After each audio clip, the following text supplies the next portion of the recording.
You know, it was nearly 1 year ago. Nearly 1 year ago, I spoke at the Royal Castle here in Warsaw. Just weeks after Vladimir Putin had unleashed his murderous assault on Ukraine, the largest land war in Europe since World War II had begun. And the principles that have been the cornerstone of peace, prosperity, and stability on this planet for more than 75 years were at risk of being shattered. 1 year ago, the world was bracing for the fall of Kyiv.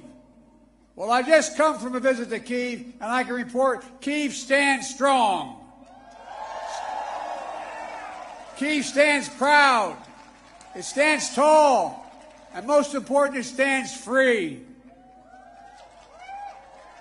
When Russia invaded, it wasn't just Ukraine being tested. The whole world faced a test for the ages. Europe was being tested. America was being tested. NATO was being tested. All democracies are being tested. And the questions we faced were as simple as they were profound. Would we respond? Or would we look the other way? Would we be strong? Or would we be weak? Would all of our allies, would be united or divided? 1 year later, we know the answer. We did respond. We would be strong. We would be united. And the world would not look the other way.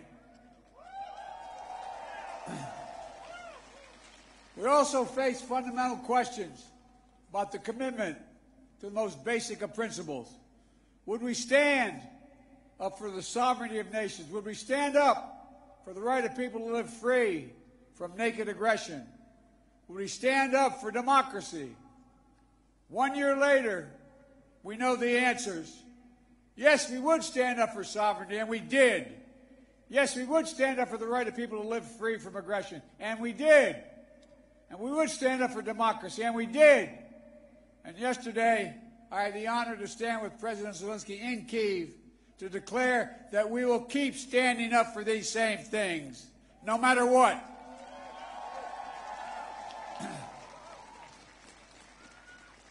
When President Putin ordered his tanks to roll into Ukraine, he thought we would roll over.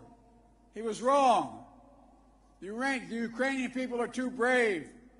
America, Europe, a coalition of nations from the Atlantic to the Pacific, we were too unified. Democracy was too strong. Instead of an easy victory he perceived and predicted, Putin left with burnt-out tanks and Russia's forces in disarray. He thought he'd get the Finlandization of NATO. Instead, he got the NATOization of Finland and Sweden. He thought NATO would fracture and divide. Instead, NATO is more united and more unified than ever before. He thought he could weaponize energy to crack your resolve, Europe's resolve. Instead, we're working together to end Europe's dependence on Russian fossil fuels. He thought autocrats like himself were tough and leaders of democracy were soft. And then he met the iron will of America and the nations everywhere that refused to accept the world governed by fear and force. He found himself at war with a nation led by a man whose courage would be forged in fire and steel, President Zelensky. President Putin is confronted with something today that he didn't think was possible a year ago. The democracies of the world have grown stronger, not weaker. But the autocrats of the world have grown weaker, not stronger. Because in the moments of great upheaval and uncertainty, that knowing what you stand for is most important. And knowing who stands with you makes all the difference. The people of Poland know that. You know that. In fact, you know it better than anyone here in Poland. Because that's what solidarity means. Through partition and oppression, when the beautiful city was destroyed after the Warsaw Uprising, during decades under the iron fist of communist rule, Poland endured because you stood together. That's how brave leaders of the opposition and the people of Belarus continue to fight for their democracy. That's how the resolve of Moldovan people, the resolve of the people of Moldova to live in freedom, gained them independence and put them on the path to EU membership. President Sandu is here today. I'm not sure where she is, but I'm proud to stand with you and the freedom-loving people of Moldova. Give her a round of applause. 1 year into this war, Putin no longer doubts the strength of our coalition, but he still doubts our conviction. He doubts our staying power. He doubts our continued support for Ukraine. He doubts whether NATO can remain unified. But there should be no doubt. Our support for Ukraine will not waver. NATO will not be divided, and we will not tire.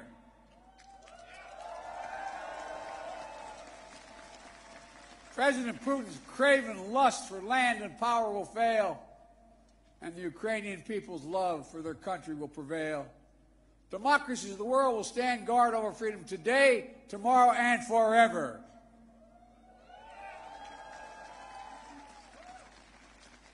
So that's what's at stake here. Freedom. That's the message I carried to Kyiv yesterday, directly to the people of Ukraine.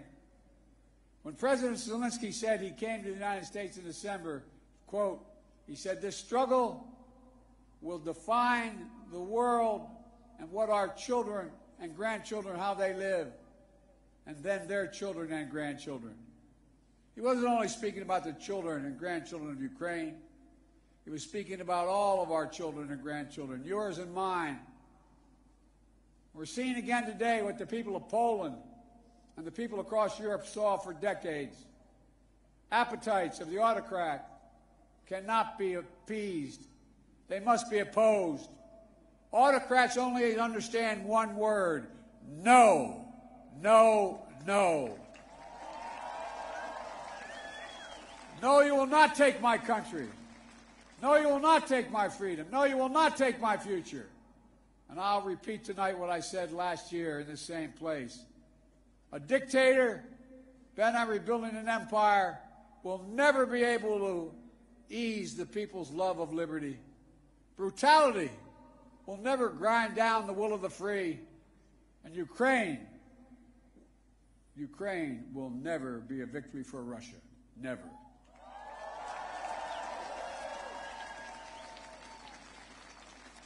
For free people refuse to live in a world of hopelessness and darkness. You know, this has been an extraordinary year in every sense. Extraordinary brutality from Russian forces and mercenaries. They've committed depravities, crimes against humanity, without shame or compunction. They've targeted civilians with death and destruction, used rape as a weapon of war, stolen Ukrainian children in an attempt to steal Ukraine's future, bombed train stations, maternity hospitals, schools, and orphanages. No one can turn away their eyes from the atrocities Russia is committing against the Ukrainian people. It's abhorrent. It's abhorrent. But extraordinarily, as well, has been the response of the Ukrainian people and the world. 1 year after the bombs began to fall, Russian tanks rolled into Ukraine. Ukraine is still independent and free.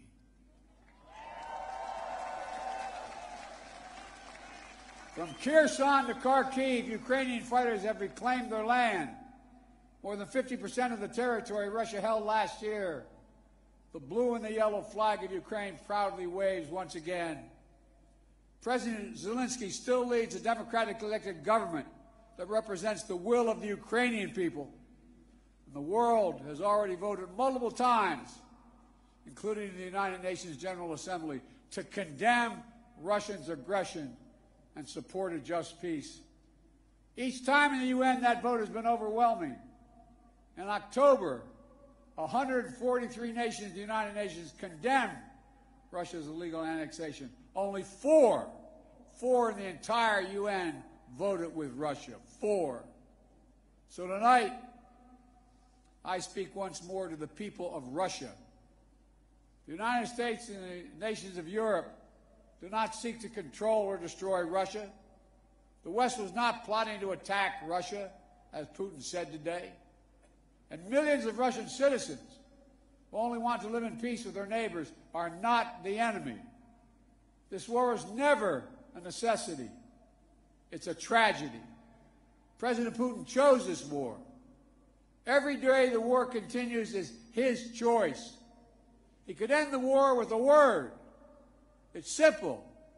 If Russia stopped invading Ukraine, it would end the war. If Ukraine stopped defending itself against Russia, it would be the end of Ukraine. That's why together we're making sure Ukraine can defend itself. The United States has assembled a worldwide coalition of more than 50 nations to get critical weapons and supplies to the brave Ukrainian fighters on the front lines, air defense systems, artillery, ammunition, tanks, armored vehicles.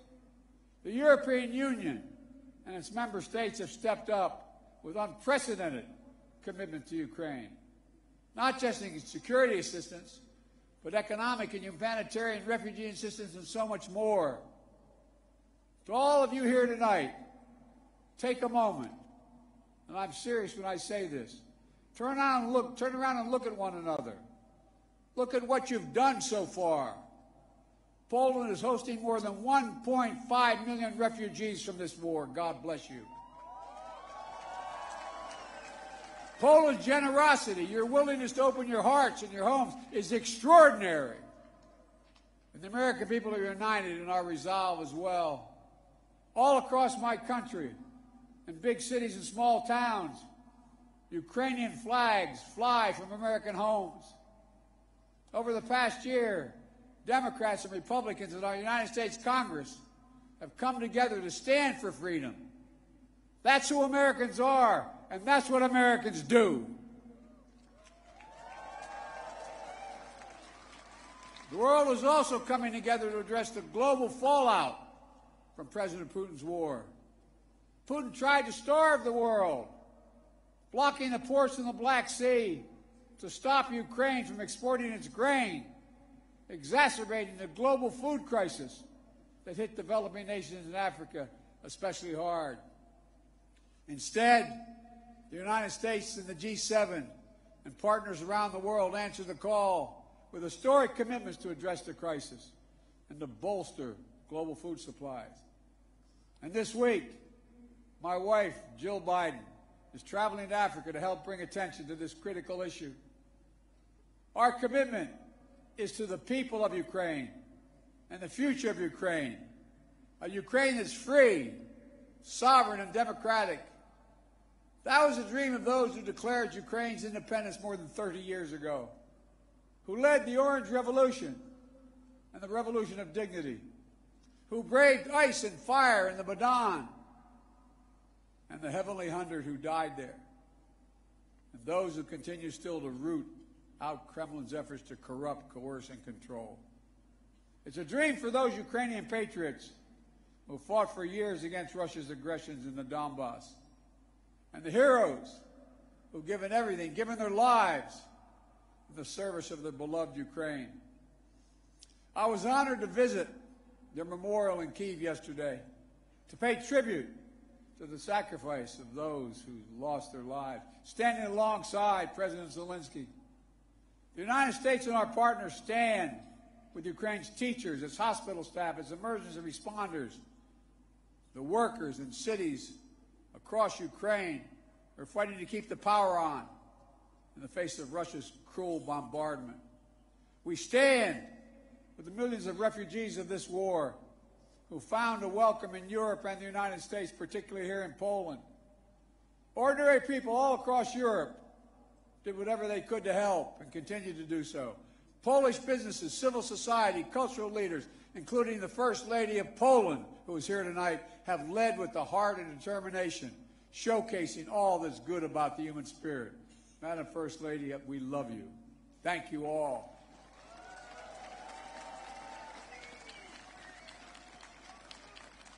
I'll never forget last year visiting with refugees from Ukraine who had just arrived in Warsaw, seeing their faces, exhausted and afraid, holding their children so close, worrying they might never see their fathers, their husbands, their brothers, their sisters again. In that darkest moment of their lives, you, the people of Poland, offered them safety and light. You embraced them. You literally embraced them. I watched the looks on their faces. Meanwhile, together we made sure that Russia is paying the price for its abuses. We continue to maintain the largest sanction regime ever imposed in any country in history. And we're going to announce more sanctions this week together with our partners. We'll hold accountable those who are responsible for this war, and we'll seek justice for the war crimes and crimes against humanity continuing to be committed by the Russians. You know, there is much for us to be proud of over all that we have achieved together this past year. But we have to be honest and clear-eyed as we look at the year ahead. The defense of freedom is not the work of a day or of a year. It's always difficult. It's always important. As Ukraine continues to defend itself against the Russian onslaught and launch counteroffensive of its own, there will continue to be hard and very bitter days, victories and tragedies. But Ukraine is steel for the fight ahead. And the United States, together with our allies and partners, are going to continue to have Ukraine's back as it defends itself. Next year, I will host every member of NATO for our 2024 summit in the United States. Together, we'll celebrate the 75th anniversary of the strongest defensive alliance in the history of the world, NATO. And let there be no doubt, the commitment of the United States to our NATO alliance and Article 5 is rock solid. And every member of NATO knows it.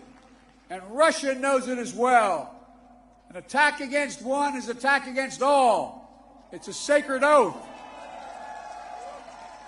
Sacred oath to defend every inch of NATO territory. Over the past year, the United States has come together with our allies and partners in an extraordinary coalition to stand against Russian aggression. But the work in front of us is not just what we're against. It's about what we're for. What kind of world do we want to build? We need to take the strength and capacity of this coalition and apply it to lifting up the lives of people everywhere, improving health, growing prosperity, preserving the planet, building peace and security, treating everyone with dignity and respect. That's our responsibility. The democracies of the world have to deliver it for our people. As we gather tonight, the world, in my view, is at an inflection point. The decisions we make over the next 5 years or so are going to determine and shape our lives for decades to come. That's true for Americans. That's true for the people of the world. And while decisions are ours to make now, the principles and the stakes are eternal. The choice between chaos and stability, between building and destroying, between hope and fear, between democracy that lifts up the human spirit and the brutal hand of the dictator who crushes it, between nothing less than limitation and possibilities. The kind of possibilities that come when people who live not in captivity but in freedom. Freedom. Freedom. There is no sweeter word than freedom. There is no nobler goal than freedom. There's no higher aspiration than freedom. Americans know that, and you know it. And all that we do now must be done so our children and grandchildren will know it as well. Freedom. The enemy of the tyrant and the hope of the brave and the truth of the ages. Freedom. Stand with us. We will stand with you. Let us move forward with faith and conviction and with an abiding commitment to be allies, not of darkness but of light, not of oppression but of liberation, not of captivity but, yes, of freedom. May God bless you all. May God protect our troops. And may God bless the heroes of Ukraine and all those who defend freedom around the world. Thank you, Poland. Thank you, thank you, thank you for what you're doing. God bless you all.